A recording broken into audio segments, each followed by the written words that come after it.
International copyright treaties, इसके बारे में हम लोग पढ़ने वाले। तो copyright law is a country specific. तो अलग अलग कंट्रीज़ में अलग अलग कॉपीराइट लॉ होती है। In that each country has its own copyright law and it is applied to accordance to the country in which authors is citizen. तो जहाँ पे ऑथर जहाँ का सिटीजन होता है उसके अकॉर्डिंग उसकी कॉपीराइट का लॉ होता है, ठीक है। Several international treaties has been entered into the harmonized national law. अब अलग अलग देशों की अलग अलग लॉज होंगे तो उसमें तो कोई समानता ही नहीं होगी, तो इसीलिए कुछ इंटरनेशनल ट्रीटीज़ लेकर आए गए हैं, जिससे क्या होता है कि जितने भी मेंबर कंट्रीज़ हों वो जो लॉज बना रहे हैं उसमें सिमिलरिटी हो, एक स्टैंडर्ड फॉर्म में हो। There are 6 international treaties related to copyright of which 4 are managed by वीपो। तो 6 ट्रीटीज़ हैं जिसमें से 4 जो हैं वो वीपो के द्वारा मैनेज किए जाते हैं। 1 बाय वर्ल्ड ट्रेड ऑर्गेनाइजेशन, एक वर्ल्ड ट्रेड ऑर्गेनाइजेशन के द्वारा, एंड 1 बाय द यूनेस्को। तो 6 ट्रीटी हैं जिसमें में से 4 वीपो के द्वारा, एक WTO और एक यूनेस्को। तो ये तीनों याद रखना। 4 वीपो मतलब सहिंसा है भाई, चार ट्रीटीज़ को ये रखता है। WTO बेचारे अकेले हैं, यूनेस्को और WTO तो ये एक एक को संभालते हैं, ठीक है। तो ये हो गया। The treaties outline broad standard, ये हो गया। तो सबसे पहला बर्न ट्रीटी हम लोग देखते हैं। The burn copyright convention is the protection of literary and artistic work. देखो ये कई बार पूछ लेता है सेम चीज़ कि सिर्फ लिटरेरी वर्क आता है कि आर्टिस्टिक भी आता है। तो देखो बर्न में सीधे सीधे बोल रहा है प्रोटेक्शन ऑफ लिटरेरी मतलब लिटरेचर से रिलेटेड, और दूसरा आर्टिस्टिक मतलब जो पेंटिंग वगैरह करते हैं उससे रिलेटेड है। 1886 कांग्रेस की जो स्थापना हुई थी 1885 में हुई थी, एओ ह्यूम ने किया था। और बर्न कन्वेंशन कब हुआ? 1886 में, ठीक है। तो ये आप याद रखना। अकॉर्डिंग टू वीपो December 2013 167 countries are parties of the convention. तो वीपो के अकॉर्डिंग 2013 तक 167 कंट्रीज इस कन्वेंशन को मानते हैं, ठीक है। The convention establish 3 fundamental principle. जो कन्वेंशन है ना वो 3 फंडामेंटल प्रिंसिपल्स को फॉलो करता है। सबसे पहली चीज़ the principle of national treatment, ठीक है। सबसे पहला जो प्रिंसिपल है नेशनल ट्रीटमेंट, दूसरा है इंडिपेंडेंस और तीसरा है ऑटोमेटिक प्रोटेक्शन, ठीक है। 3 ये मैं छत पे वीडियो बना रहा हूँ तो अभी सर्दी बहुत ज़्यादा है तो इस वजह से छींक आने लगी, सर्दी लग रही मुझे काफ़ी तेज़ इस वजह से। खैर वीडियो इम्पोर्टेंट है, सर्दी नहीं। The principle of national treatment meaning that under national law one cannot discriminate against the work from countries that are party to the convention giving foreign authors the same rights and privileges to domestic authors। National treatment मतलब कि विदेशियों के साथ वैसा ही व्यवहार करना जैसे देसी लोगों के साथ करना। ऐसा नहीं आपको बोलना है कि देश में कोई ऑथर है उसको तो हमने राइट दे दिया कि उसके काम को यूज़ नहीं करेगा और फॉरेन ऑथर्स को छूट दे दिया कि बेचारों का उसका यूज़ करो, तो ऐसा नहीं होना चाहिए। दूसरा है independence of protection, that is countries must give foreign works to the same protection. पहले ट्रीटमेंट बराबर करो, समान व्यवहार करो। दूसरा स्वतंत्रता भी वैसे दो, प्रोटेक्शन भी वैसे ही करो, ठीक है, उनके काम को भी। Thirdly it adheres the principle of automatic protection in that it would be necessary to register, it would not be necessary। देखो किसी का काम है, किसी ने कुछ बोला है तो ज़रूरी नहीं कि वो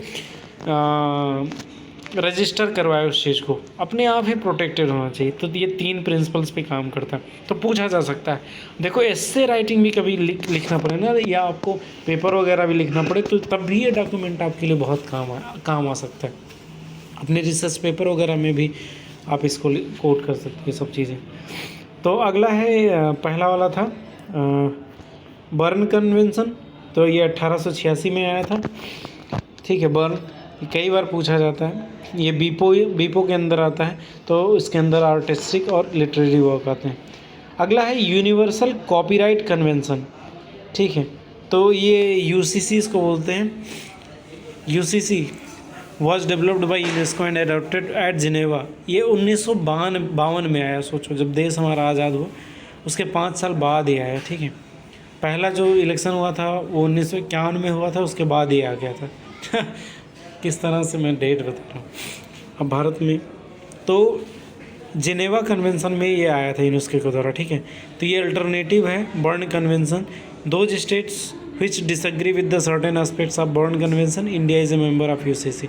अब ये देखो कितनी बड़ी चीज़ यहाँ पे हमें पता चला कि India is a member of UCC.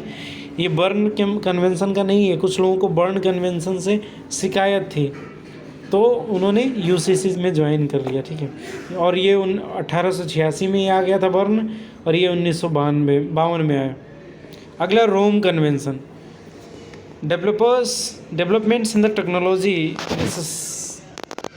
necessitated other treaty as Berne Convention do not protect media but only printed। अब बर्न क्या होता था, केवल प्रिंटेड वर्क को करता था, तो इसीलिए एक ट्रीटी की ज़रूरत पड़ी। तो बीपो ने क्या किया 1961 में। तो 1962 में हमारा पाकिस्तान के साथ युद्ध हो गया था, उससे 1 साल पहले।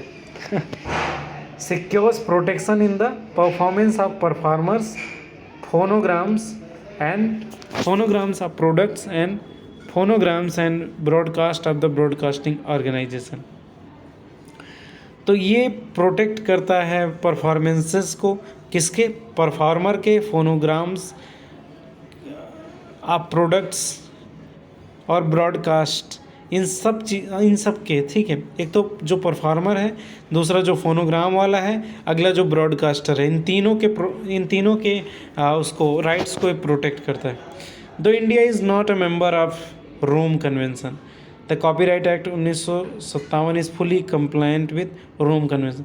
हालांकि ये 1961 में लेकर आए, बट हमारे यहाँ 1957 में पहले ही उसी में कॉपीराइट एक्ट में ही सब कुछ शामिल हो गया।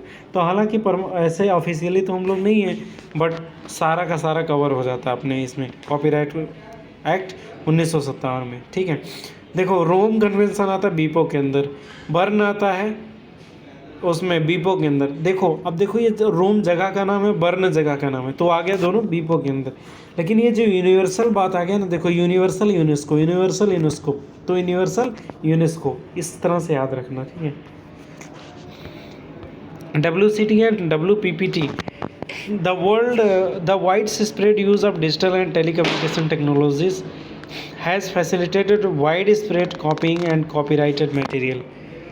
तो वाइड स्प्रेड यूज़, तब डिजिटल और टेक्नोलॉजीज़ के आ जाने के बाद ना पूरी दुनिया को फैसिलिटी मिल गया है कि वो लोग टेलीकम्युनिकेशन और डिजिटाइज्ड चीज़ों का वो लोग यूज़ कर सकें। तो अब फैसिलिटी भी हो गया कॉपी करने का, किसी भी मटेरियल को कॉपी करने का। तो to treaty tackle this problem. One is बीपो copyright treaty and other is the बीपो performance and phonograms treaty, WPPT and WCT। तो ये इसका फुल फॉर्म भी पूछ सकते हैं ये लोग, बीपो copyright treaty and बीपो performance and phonograms है ट्रीटी। तो ये इसी के लिए है। अब देखो, ये बीपो आ ही गया 2 जगह पे, तो आपको पता ही चल गया कि बीपो के अंदर ही आएगा, ठीक है।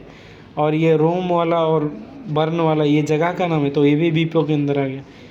और ये जो UCC हो गया वो यूनेस्को के अंदर आ गया, ठीक है। अब इंडिया का यहाँ पे बात आ रही है, Indian copyright act.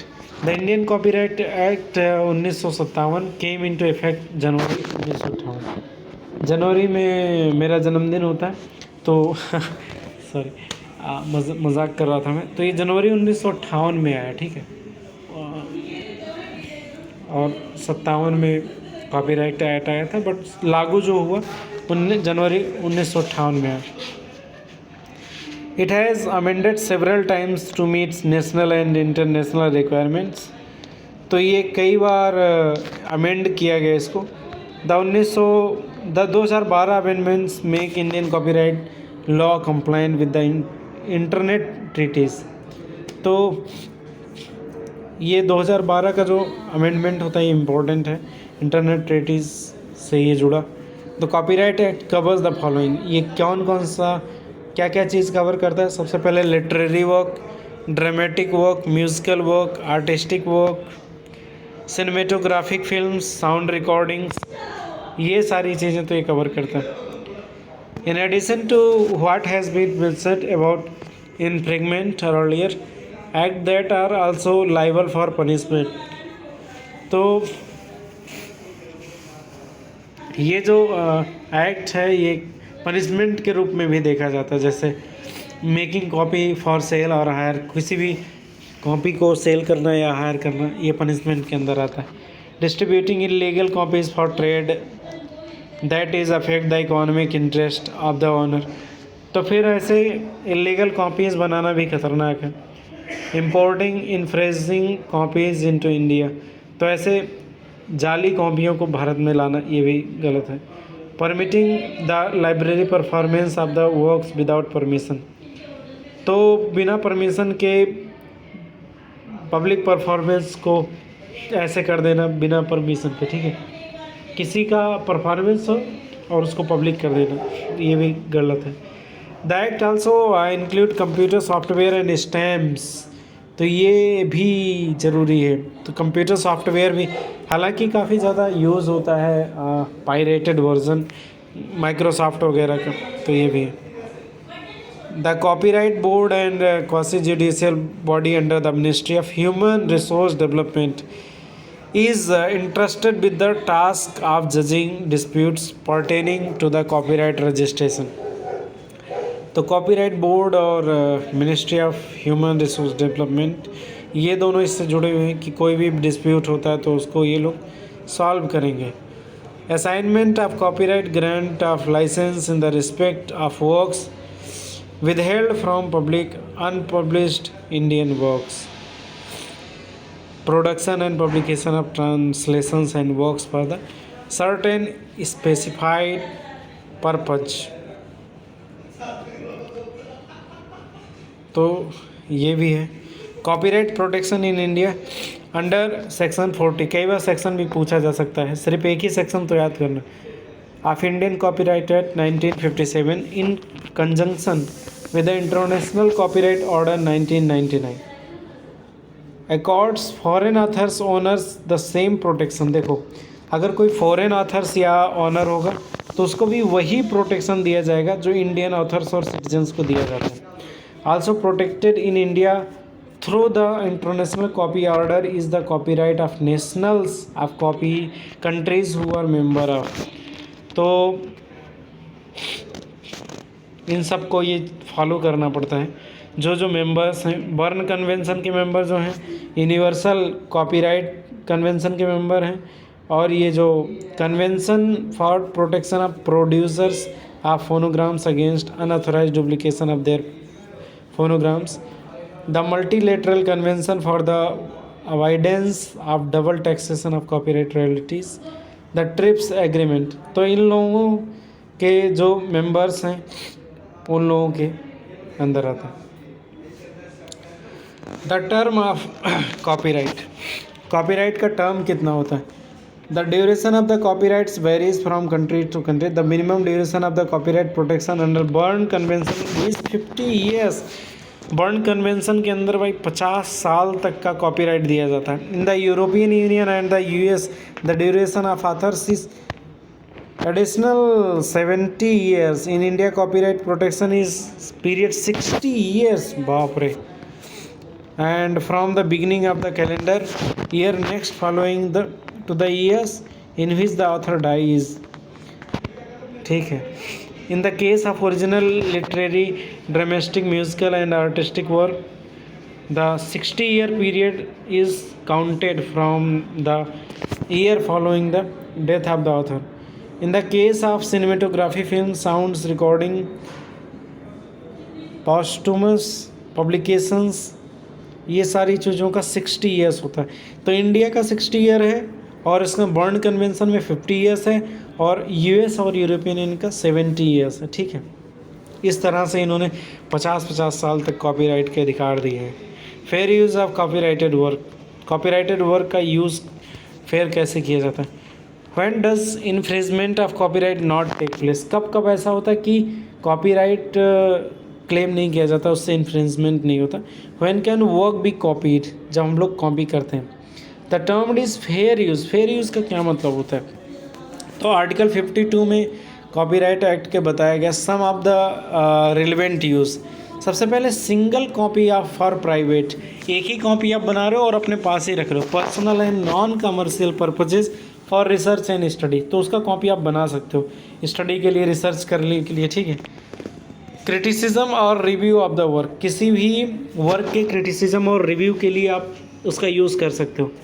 The making of the copies और adaptations of computer program by lawful professors possessors such as computer program, तो किसी भी कंप्यूटर प्रोग्राम को लॉफुल तरीके से उसके कंप्यूटर प्रोग्राम को बनाने के लिए, अन्य चीज़ों के लिए कर सकते हो आप। Making the backup copies purely as temporary protection against loss, तो किसी कॉपी आपने बना लिया कि जिससे वो लूज़ ना हो, नुकसान ना हो, इसीलिए तो भी आप कर सकते हो। The use of the work for the purpose of reporting current events in the newspaper और ब्रॉडकास्ट, तो मान लो करंट न्यूज़ को आप बता रहे हो, करंट इवेंट को बता रहे हो न्यूज़पेपर या ब्रॉडकास्ट करने के लिए, तो वहाँ पे आप कर सकते हो। The use of the work purpose for judicial proceedings, तो जुडिशरी भी यूज़ कर सकती है उस चीज़ को। The reproduction by the teacher और people in the course of instruction, तो टीचर भी इसका इस्तेमाल कर सकते हैं। The making of not more than 3 copies of the book including a pamphlet, sheet, map, chart, plan by or under the direction of the person in charge of public libraries for the use of library in such book is not available for sale in India। अगर मान लो कोई भी ऐसी book है जिसका जो India में बैन मतलब सेल नहीं होती है, उसका 3 कॉपी आराम से बनाया जा सकता है, उसको रखा जा सकता है। The 2012 amendment with regard to fair use now covers all works, तो ये फेयर यूज जो है ना, इतना चीज़ आपको याद रखना। कई बार ये ऑप्शंस दे देते हैं और उसमें पूछना होता है कि कौन सा फेयर यूज़ नहीं है, तो इसमें सॉफ्टवेयर को छोड़ करके बाकी सारी चीज़ें इन्होंने कवर किया। तो ये भी पूछ सकते हैं कि 2012 का जो अमेंडमेंट आया उसमें सॉफ्टवेयर है कि नहीं, और सॉफ्टवेयर दे देगा और बोल देगा कि कौन सा नहीं है, तो आपको सॉफ्टवेयर चूज़ करना होगा कि सॉफ्टवेयर इसमें नहीं आता, बाकी सारी चीज़ें इसमें कवर होती हैं। This will enable one to make personal copies of song films, to make copies for the research, to use film clips in the classroom. Software को छोड़ करके बाकी सारी चीज़ों का हम कॉपी कर सकते हैं पर्सनल यूज़ के लिए, इतने यूज़ के लिए हम कर सकते हैं, ठीक है, जो ऊपर दिया है। कॉपीराइट इन LICs, ठीक है, library and information centres. This is discussed in the context of activity given below.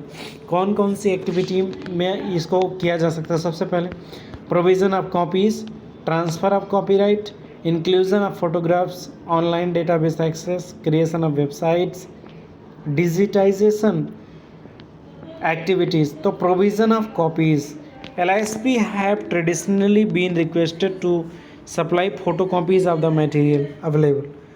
तो these activities are undertaken when the end user is for private research and educational purposes as per exceptions in most copyright laws। However, even here great care and diligence has to be observed। If the library has a member, this activity is under when the end user use for the private, तो private चीज़ों के लिए हम इसको इस्तेमाल कर सकते हैं, रिसर्च के लिए, एजुकेशन पर्पज़ के लिए, ठीक है, जहाँ पे कॉपीराइट लॉ में एग्जेप्शंस दिए गए हैं अपवाद के रूप में, ठीक है। However, even here great care and diligence have to be observed। If a library has a members people from the industry or the doctoral students sponsored by the commercial firm, great care and observed। If the library has members people from the industry or the doctoral student sponsored by the commercial firm and supplies photocopies to them, is there a violation of copyright as it is not being used for academic purpose. मान लो कोई ऐसे व्यक्ति होते हैं जो library के member हैं और वो लोग इंडस्ट्रीज़ चलाते हैं, तो उन लोगों को मान लो आपने कॉपी दे दिया और उसका इस्तेमाल उन्होंने किया, तो ये कॉपीराइट के अंदर आएगा या फिर एकेडमिक पर्पस के अंदर आएगा? ठीक है, ये इसका उत्तर यहाँ पे मिलने वाला। The purpose for which the photocopy is made decide whether it is commercial और नॉट। तो ये हमें देखना पड़ेगा कि वो जो कॉपी किया गया है उसका यूज़ कहाँ पे किया गया, कॉमर्शियल यूज़ के लिए किया गया या पर्सनल यूज़ के लिए किया गया। This has to be clarified first and policies drawn by the LIC। तो सबसे पहले ये जो लाइब्रेरी एंड इंफॉर्मेशन सेंटर है उसको क्लेरिफाइड कर देना चाहिए। ठीक है, while providing photocopies, libraries generally require the requester to sign on the form stating that material being requested for the academic purpose only।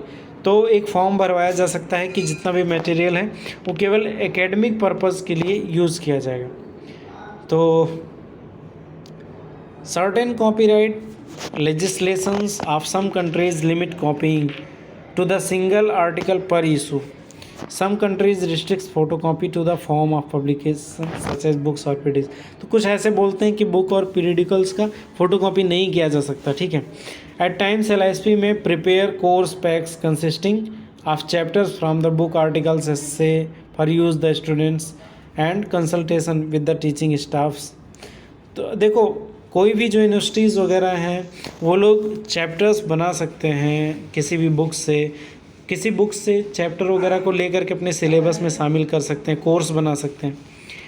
In such cases also LISP must take in account copyright provisions for each and every one of the materials in the pack.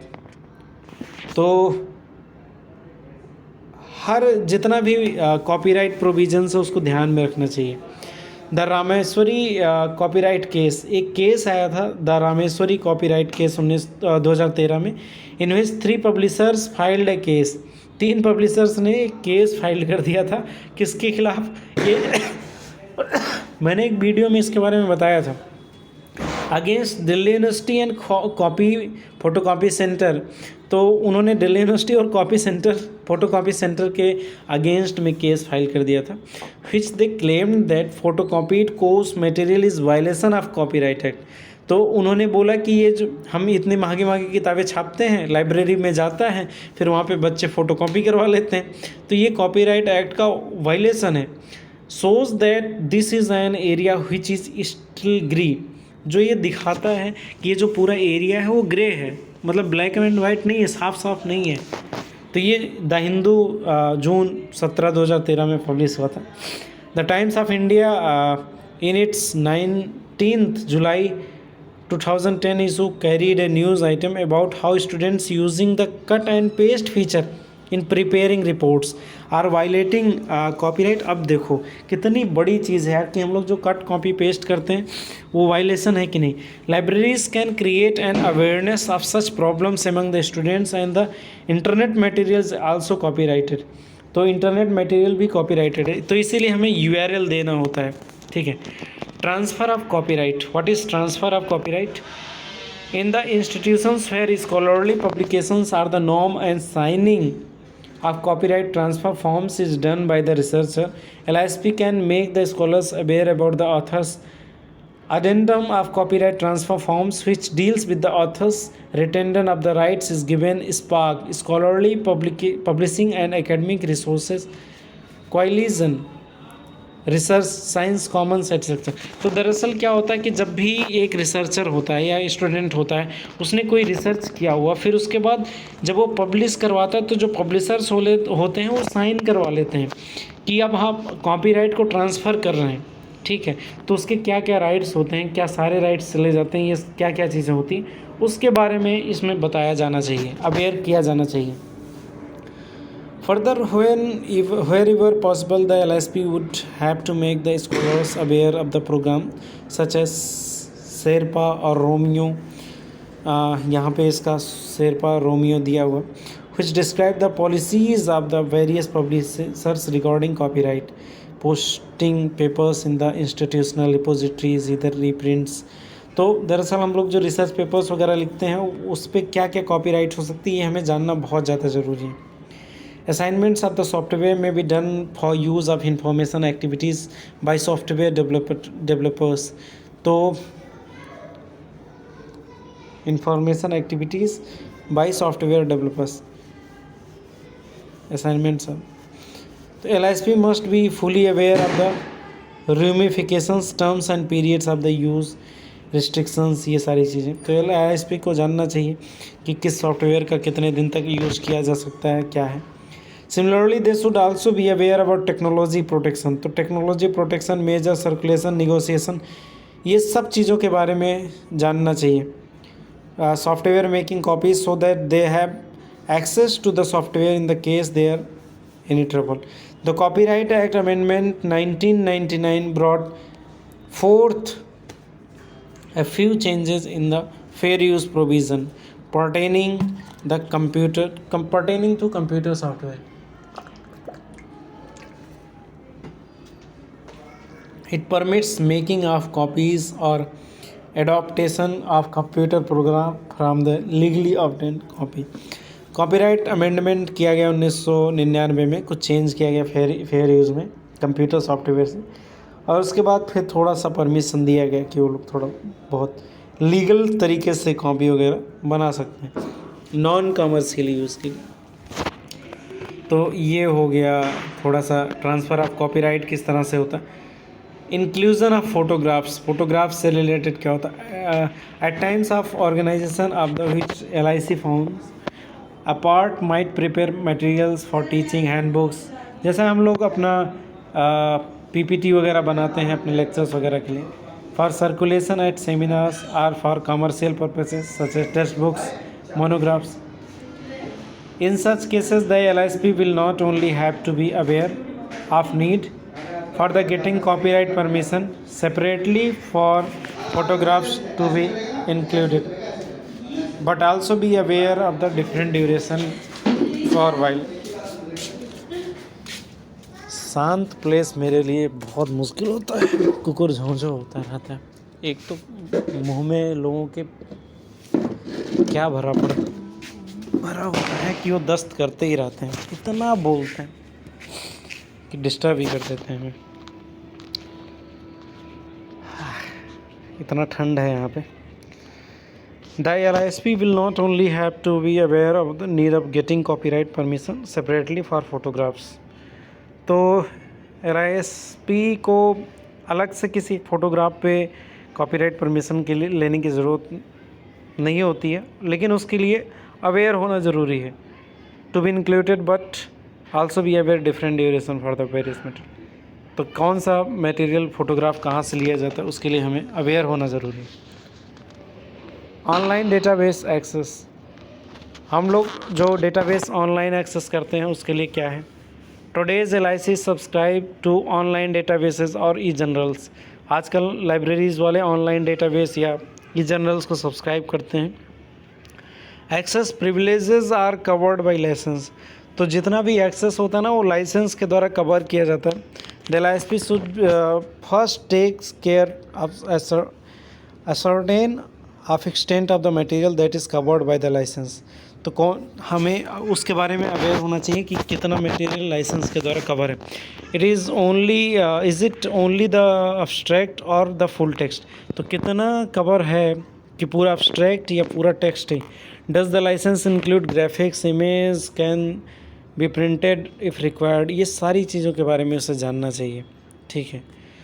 तो some of the question can be considered include, जैसे whether downloading और printing will be permitted और not, to if so the extent to which can be done, whether such articles can be part of the course pack for the students if the library is part of the consortia, whether occasional access to the journal not specifically subscribed to by the library by which is the part of the consortium package be permitted, whether the forwarding scanning of the article to another member for the consortia is allowed, whether the exemptions mentioned under the Copyright Act would be applicable to licensed material also। तो ये चीज़ें हमें जानना चाहिए। इसको मैं इतना deep में इसलिए पढ़ रहा हूँ क्योंकि हर एग्ज़ाम में ही नहीं बल्कि जब आप अपना थीसिस, रिसर्च पेपर्स, ये सारी चीज़ें लिखोगे तो उसमें भी बहुत काम आने वाला है। If the organization served by the LIC or the LIC itself have more than one campus, then the license should be clearly specify that access or downloading of the material is permitted for the all campuses and centers. इतना हद तक जा कर के copyright की बात करते हैं कि अगर एक लाइब्रेरी या एक इंस्टीट्यूशन का एक ही कैंपस है या 10 कैंपस है तो 10 कैंपस में भी परमिटेड होगा या एक कैंपस में परमिटेड होगा। बाप रे। Another question would be that of downtime when the access to online databases or general would not be possible. Another question would be that downtime when access to online database or general would not be possible. The licensor should specifically state the downtime, if any, and the penalties that will be imposed if it is exceeded. तो जितना भी समय दिया गया है उतने पे आपको पेमेंट करना होगा, उतने ही देर यूज़ करना होगा। उससे ज़्यादा करेंगे तो फिर पेनाल्टी भी लगाई जा सकती है। The term of the license should also be specifically stated whether access is for limited period of time और फॉर परपीट्यूटी। एक निश्चित समय के लिए होता है या ज़्यादा समय के लिए। If the letter then updates और software have to be provided to the LIC whenever required to access the online material. तो जो सॉफ्टवेयर है वो कई बार क्या होता है ना, कुछ ऐसे सॉफ्टवेयर होते हैं जो अपडेट होने के बाद फिर और पैसे मांगने लगते हैं, फिर वो और परमिशंस मांगने लगते हैं। तो ये सारी चीज़ें अवेयर होना ज़रूरी है। तो इस हद तक चीज़ों के बारे में अवेयर होने की ज़रूरत है। ये आपको समझ में आ गया होगा। वेबसाइट क्रिएशन क्या होता है ना कि वेबसाइट जब हम लोग क्रिएट करते हैं तो उस पर ढेर सारे डेटा हम लोग डालते हैं, तो उसके लिए बहुत ज़्यादा ज़रूरी है कॉपीराइट और ये IPR। तो LISP as part of their information services has been created local portals for their users. तो कई बार क्या होता है LISP जो होते हैं वो लोकल पोर्टल्स बना लेते हैं, ठीक है, कि जिससे उनके जो यूजर्स हैं उनको आसानी से चीज़ें मिल सके। अब देखो अभी यहाँ पे भी प्रॉब्लम हो गई। There has been much discussion on whether such of action infringes copyright. अब वहाँ पे उन्होंने भले ही कुछ ऐसे जर्नल्स है जैसे साइंस डायरेक्ट, वाइले, इन सब जगहों से उन्होंने लिया हो परमिशन, बट ये परमिशन लिया कि वो अपने वेबसाइट पे डाल सकते हैं कि नहीं, क्योंकि उनके वेबसाइट पे भी पड़ा हुआ ये चीज़ें। When are the creators of the links responsible for the indirect और direct links to infringing materials. तो वो लिंक डाल सकते हैं कि नहीं, अगर डाल दिए तो इन्फ्रिंजिंग होगा कि नहीं। Deep linking and use of frames cause most problems. Many websites have given clear guidelines regarding linking to their site. तो कुछ लोग अपना गाइडलाइंस दिए होते हैं कि उनके वेबसाइट को लिंक किया जा सकता है कि नहीं। These have to be studied by the information professionals and permission obtained from before linking। तो इसके लिए इंफॉर्मेशन बहुत ज़्यादा ज़रूरी है। It would be in their own interest and that is organisations which they represent information look into this and obtain permission if the necessary as otherwise. What would be the exercise to help the library users में turn out to be an area of contention in copyright law. Problems of indirect linking are likely to occur in such a scenario. Further guidelines have also to be drawn up regarding linking by others to the website of the LIC। तो LIC से link कर सकते हैं कि नहीं, उसके लिए ढेर सारे गाइडलाइंस दिए होते हैं। डिजिटाइजेशन एक्टिविटीज़, अब देखो हर लाइब्रेरी डिजिटाइजेशन एक्टिविटीज़ कर रही है, तो उसके लिए क्या क्या प्रोविजंस दिए। LICs undertake digital preservation to prevent further deterioration of fragile material and ensure the long term availability। तो उसके लिए क्या क्या चीज़ें हैं, कौन कौन सी चीज़ें ये लोग केयर कर सकते हैं, तो कौन कौन सी कॉपीज़ बनाई जा सकती हैं, इन सब चीज़ों के बारे में अवेयर होना चाहिए। जैसे यहाँ पे दिया the digital millennium copyright act USA का है allows no more than 3 copies, तो 3 कॉपी से ज़्यादा नहीं बनाया जा सकता किसी भी प्रिजर्वेशन पर्पज़ के लिए। A similar provision exist 92 Indian copyright act, तो इंडियन कॉपीराइट एक्ट में भी 3 कॉपी से ज़्यादा नहीं बनाया जा सकता, ठीक है। To facilitate digitization of the library a new clause has been introduce in the 2012, 2012 amendment में ये जोड़ दिया गया है कि library possesses a non-digital version of it, so the public domain mark which has been mentioned earlier. An example is the Google Books Library project, an effort by the Google to scan and make available of internet and collective of the several major research library. तो Google ने भी ये किया है ये चीज़, ठीक है।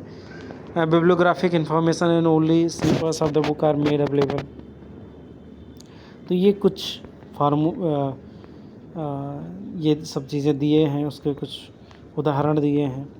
इंस्टीट्यूशनल रिपोजिटरीज़, आजकल क्या है कि इंस्टीट्यूशंस रिपोजिटरीज़ बना रही हैं, बड़े बड़े जो रिसर्च सेंटर्स होते हैं। रिपोजिटरी मतलब जैसे आप क्या करते हो कि जो आपका वो है गूगल ड्राइव, उसमें आप अपना इमेज भर देते हो अलग अलग कैटेगराइज करके, अलग अलग फोल्डर बना करके। ऐसी ही रिपोजिटरीज़ भी होती हैं, उनके रिसर्च पेपर्स का हो गया, उनके केस स्टडीज़ का हो गया, फ़ोटोज़ का हो गया, वो लोग बनाते ही रहते हैं। सो LISP have in the recent years started creating the maintaining institutional repositories. तो LIC यही काम करता है। जैसे क्वेश्चनायर हो गया, questions of the copyright have to address, तो ये कॉपीराइट यहाँ पे हो जाता है जब उनकी रिपोजिटरी में वो चीज़ होती है। Publishers generally ask the authors to sign over the copyright to them before the work is published, तो पब्लिशर्स जो कॉपीराइट मांग लेते हैं। The question whether there is will be break of copyright, अब देखो जब वो लोग जो स्टोर करेंगे लाइब्रेरी वाले, तो वहाँ पे कॉपीराइट वायलेट होगा कि नहीं। The copyright state might indicate that such materials can not be deposited in the institutional repository और पर्सनल वेबसाइट। तो कॉपीराइट सीधे सीधे बोलता है कि ऐसी चीज़ों को उनके वेबसाइट पे या पर्सनल रिपोजिटरी में नहीं भरा जा सकता है। At acceptance of manuscript copyright transfer agreement to allow self archiving में भी इंसिस्टेड अपॉन। मान लो कोई ऐसे बहुत प्राचीन चीज़ें हैं तो वो मैन्युस्क्रिप्ट्स वगैरह हैं, वो लोग तो कर सकते हैं। At times meta data might be submitted to the institutional repository with the link of the website to the publisher or journal. Pre-printed might be made available on the IR. Nowadays, however, more major publishers will accept and allow papers published in their journals to be deposited in open access repositories subject to certain conditions. तो ज़्यादातर लोग ये कर रहे हैं, अपना अपना repositories बना रहे हैं। लाइब्रेरी, ये वाला क्वेश्चन पूछा गया है, लाइब्रेरी एंड विजुअली इम्पेयर्ड, तो ये under the 2002 amendment of the copyright act section 52(1), इसमें ये वाला क्वेश्चन पूछा गया। इसको बहुत अच्छे से ध्यान देना। देखो, एक 1957 में तो अपना एक्ट ही आ गया, फिर 2012 का जो अमेंडमेंट है और 2002 का जो अमेंडमेंट है, इसको ज़रूर याद करना। 2012 वाला ज़्यादातर अमेंडमेंट इंटरनेट वगैरह से रिलेटेड है, लेकिन ये 2002 वाला जो है विजुअली इम्पेयर्ड लोगों के लिए। तो 2002 में इन्होंने क्या किया, 52(1) जोड़ा। Allows any person facilitate access by the person with disabilities to copyrighted work without any payment of compensation of the copyright holder, organization working for the benefit of the person with disabilities to do so as long as it done on the non-profit basis। तो फिर ऐसे कोई व्यक्ति हैं तो वो लोग copyright exempted होते हैं, वो लोग किसी भी चीज़ को यूज़ कर सकते हैं। India has a large percentage of global visually impaired population, this particular significance to the public library who could now severe effect. तो इंडिया में सबसे ज़्यादा विजुअल इम्पेयर्ड लोग होते हैं, तो इसलिए ये लाए गए। तो ये समरी इस तरह से बता रहे हैं तो किस तरीके से चीज़ें आई। तो मुझे लगता है कि मैंने कवर किया और आपको फ़ायदा हुआ होगा। तो thank you very much and all the best for you exam.